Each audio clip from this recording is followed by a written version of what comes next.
कंहिं अंग्रेज़ जी इजाद न आहे, कंहिं यहूदी जी इजाद न आहे, कंहिं ईसाई न ठाहियो आहे। इहा खुलियल कचहरी सभ खां पहिरीं मदीने जे अंदरि सोणे उमर रवाजु विधो हिन खुलियल कचहरी जो।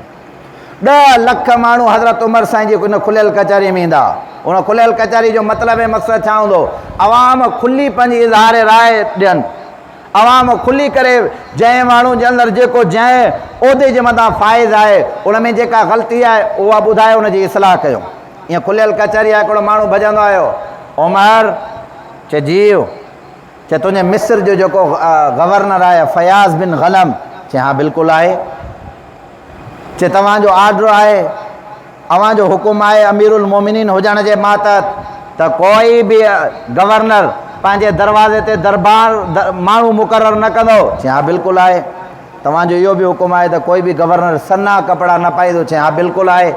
चए तुंहिंजी रियासत जे अंदरि, तुंहिंजी इमारत जे अंदरि फ़िलाणे मिस्र जो जेको गवर्नर आहे फयाज़ बिन गनम, उन माण्हू बि पंहिंजे लाइ मुक़ररु कया आहिनि, उन सनो लिबास बि पातो आहे। उन वक़्तु हज़रत उमर चयो मुहम्मद बिन मुसलम खे वञो इन जी तफ़्तीश कयो।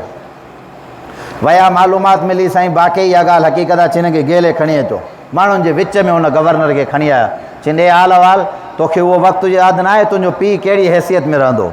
तुंहिंजो पीउ मदीने जे अंदरि ॿकरियूं चारींदो हो, तोखे इस्लाम जे करे गवर्नरी मिली आहे। जॾहिं तोखे ख़बर आहे सन्हा कपिड़ा पाइणु असांजी रियासत जे ख़िलाफ़ु आहे, माण्हू मुक़ररु करणु असांजी रियासत जे ख़िलाफ़ु आहे, तो इहे ॿई अज़ीम ग़लतियूं कयूं आहिनि। अॼु उमर हिन 10 लख मजमे जे अंदरि ऐलान थो करे तोखे गवर्नरी खां दस्तबरदारी कई वञे थी पई, गवर्नरी खां तोखे हटायो वञे। 6 महीननि जे लाइ तुंहिंजी सज़ा इहा आहे, जबलनि जे अंदरि वञी करे ॿकरियूं चार। रब मुहम्मद जो कसम आहे, यहूदी ऐं ईसाई जॾहिं इहा तारीख़ पढ़ंदा पोइ उहे बि इहा ॻाल्हि कंदा आहिनि, उमर तो जहिड़ो आदिल वरी हिन रूए ज़मीन ते ख़ुदा पैदा ई कंहिं क़िस्म जो न कंदो। वाह उमर तुंहिंजी हुकूमत आहे। हमरा हिकिड़ो आयो ग़रीब मिसकीन माण्हू आहे खुलियल कचहरी में, उमर साईं मां अंदरि काबतुल्लाह जो तवाफ़ कयां पियो। चई हा। चई फ़िलाणे इलाइक़े जो फ़िलाणे क़बीले जो जेको शहज़ादो आहे मूंखां आॾो उहो बि तवाफ़ करे पियो। हलंदे हलंदे तवाफ़ जे दौरान मुंहिंजी का लत उनजे जुबे जे मथां अची वई, उन मूंखे चमाट हईं, मूंखे हिन जो इंसाफ़ वठी ॾियो। हज़रत उमर ऐलान फरमायो हुन शहज़ादे खे वठी अचो। उहो क़बीले जो शहज़ादो आयो, हज़रत उमर उन खां पुछा कंदा ॾे हाल अहिवाल, तो हिन फ़िलाणे ग़रीब खे मिसकीन खे तो इहा उनखे इहा चपाट हईं आहे? हा साईं, मुंहिंजे जुबे जे मथां लत ॾिनई। हज़रत उमर साईं ऐलान छा कयो? अदुल छा आहे?